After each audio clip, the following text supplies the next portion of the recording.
Hello there. Hello. This is a Comm 102 quick tip. And since one of the things we're looking at this week is listening, I wanted to talk about one of the ways in which we can improve our listening. We are horrible listeners, as you found out from reading the chapter. We only pay attention maybe half the time. We only retain 25. Terrible when you think about it. So obviously, we need to get better at it. And one of those ways is through active listening, being more attentive to what the person is saying, being more involved in actively hearing what they say, thinking about what they say, replying back to what they say. It's more than just shaking your head and saying, in the right places. It's genuinely listening to what they say and asking questions and reword,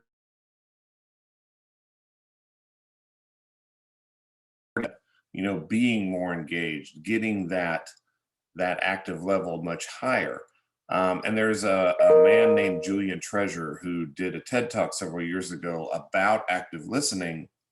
And in that TED Talk, he talks about 5 ways that you can improve your listening. And some of them are improving our listening while we're actively listening. Some of them are just improving our listening overall, becoming better listeners by practicing certain things. And he's going to talk about them in this talk. And I have used this a number of times with students in various classes that I teach. And sometimes I use it as an assignment and say, okay, you have to pick one of these and write a short paper about it. Pick something, practice it for 5 days, write a short paper about the results. And it's amazing the number of students who come back and say, I was a real skeptic at the beginning, but this worked. I actually do find myself able to listen better, and some of them even continue practicing some of these after the assignment's over because they found good results. So this is his TED Talk, and it does provide some really good things to help us become better listeners overall.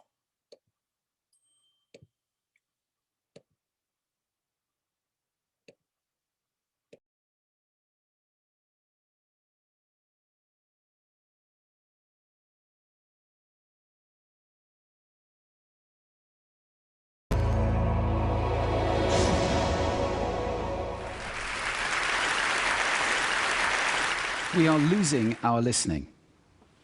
We spend roughly 60% of our communication time listening, but we're not very good at it. We retain just 25% of what we hear. Now, not you, not this talk, but that is generally true. Let's define listening as making meaning from sound. It's a mental process, and it's a process of extraction. We use some pretty cool techniques to do this. One of them is pattern recognition. So in a cocktail party like this, if I say, David, Sarah, pay attention, some of you just sat up. We recognize patterns to distinguish noise from signal, and especially our name. Differencing is another technique we use. If I left this pink noise on for more than a couple of minutes, you would literally cease to hear it. We listen to differences, we discount sounds that remain the same. And then there is a whole range of filters. These filters take us from all sound down to what we pay attention to. Most people are entirely unconscious of these filters, but they actually create our reality in a way because they tell us what we're paying attention to right now. I'll give you one example of that. Intention is very important in sound, in listening. When I married my wife, I promised her that I would listen to her every day as if for the first time. Now that's something I fall short of on a daily basis. But it's a great intention to have in a relationship. But that's not all. Sound places us in space and in time. If you close your eyes right now in this room, you're aware of the size of the room from the reverberation and the bouncing of the sound off the surfaces. And you're aware of how many people are around you because of the micro noises you're receiving. And sound places us in time as well, because sound always has time embedded in it. In fact, I would suggest that our listening is the main way that we experience the flow of time from past to future. So sonority is time and meaning, a great quote. I said at the beginning, we're losing our listening. Why did I say that? Well, there are a lot of reasons for this. First of all, we invented ways of recording. First writing, then audio recording, and now video recording as well. The premium on accurate and careful listening has simply disappeared. Secondly, the world is now so noisy, with this cacophony going on visually and auditorily, it's just hard to listen. It's tiring to listen. Many people take refuge in headphones, but they turn big public spaces like this, shared soundscapes, into millions of tiny little personal sound bubbles. In this scenario, nobody's listening to anybody. We're becoming impatient. We don't want oratory anymore, we want sound bites. And the art of conversation is being replaced, dangerously, I think, by personal broadcasting. I don't know how much listening there is in this conversation, which is sadly very common, especially in the UK. We're becoming desensitized. Our media have to scream at us with these kind of headlines in order to get our attention. And that means it's harder for us to pay attention to the quiet, the subtle, the understated. This is a serious problem that we're losing our listening. This is not trivial. Because listening is our access to understanding. Conscious listening always creates understanding. And only without conscious listening can these things happen. A world where we don't listen to each other at all is a very scary place indeed. So I'd like to share with you 5 simple exercises, tools you can take away with you to improve your own conscious listening. Would you like that? Good. The first one is silence. Just 3 minutes a day of silence is a wonderful exercise to reset your ears and to recalibrate so that you can hear the quiet again. If you can't get absolute silence, go for quiet. That's absolutely fine. Second, I call this the mixer. So even if you're in a noisy environment like this, and we all spend a lot of time in places like this, listen in the coffee bar to how many channels of sound can I hear? How many individual channels in that mix am I listening to? You can do it in a beautiful place as well, like a lake. How many birds am I hearing? Where are they? Where are those ripples? It's a great exercise for improving the quality of your listening. Third, this exercise I call savoring, and this is a beautiful exercise. It's about enjoying mundane sounds. This, for example, is my tumble dryer. It's a waltz. 1, 2, 3, 1, 2, 3, 1, 2, 3. I love it. Or just try this one on for size.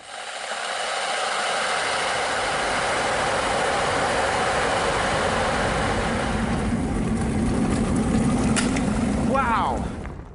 So mundane sounds can be really interesting if you pay attention. I call that the hidden choir. It's around us all the time.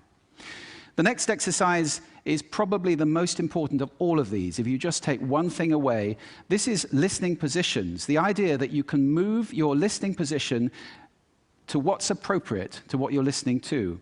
This is playing with those filters. You remember I gave you those filters at the beginning? It's starting to play with them as levers, to get conscious about them and to move to different places. These are just some of the listening positions or scales of listening positions that you can use. There are many. Have fun with that. It's very exciting. And finally, an acronym. You can use this in listening, in communication. If you're in any one of those roles, and I think that probably is everybody who's listening to this talk. The acronym is RASA, which is the Sanskrit word for juice or essence. And RASA stands for receive, which means pay attention to the person, appreciate, making little noises like, oh, okay. Summarize, the word so is very important in communication, and ask questions afterwards. Now, sound is my passion, it's my life. I wrote a whole book about it, so I live to listen. That's too much to ask for most people. But I believe that every human being needs to listen consciously in order to live fully. Connected in space and in time to the physical world around us, connected in understanding to each other, not to mention spiritually connected, because every spiritual path I know of has listening and contemplation at its heart. That's why we need to teach listening in our schools as a skill. Why is it not taught? It's crazy. And if we can teach listening in our schools, we can take our listening off that slippery slope to that dangerous, scary world that I talked about and move it to a place where everybody is consciously listening all the time, or at least capable of doing it. Now, I don't know how to do that, but this is TED. And I think the TED community is capable of anything. So I invite you to connect with me, connect with each other, take this mission out, and let's get listening taught in schools and transform the world in one generation to a conscious listening world, a world of connection, a world of understanding, and a world of peace. Thank you for listening to me today.